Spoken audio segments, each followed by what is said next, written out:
చెప్పండి. మరి మాట్లాడాడు దేవుడు అంటే ఎవరు మాట్లాడారు? ఎవరు మాట్లాడారంటే చెప్తున్నాడు, భూమిని ఆకాశమును సృష్టించి యాకోబును ఏర్పరచుకున్నవాడు ఎవరో ఆయన మాట్లాడుతూ వచ్చాడంట. ఆయనే కుమారుడుగా వచ్చాడు. ఆమెను చెప్పండి.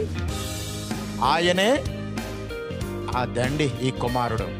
అందుకే ఈ కుమారుడు పవర్ చూపిస్తున్నాడు. ఏం చూపిస్తున్నాడు అంటే, నాకు కావాలి అని నేను ఒక మనిషిని గురించి అనుకుంటే ఆ మనిషిని నా దగ్గరకు రాకుండా ఎవడు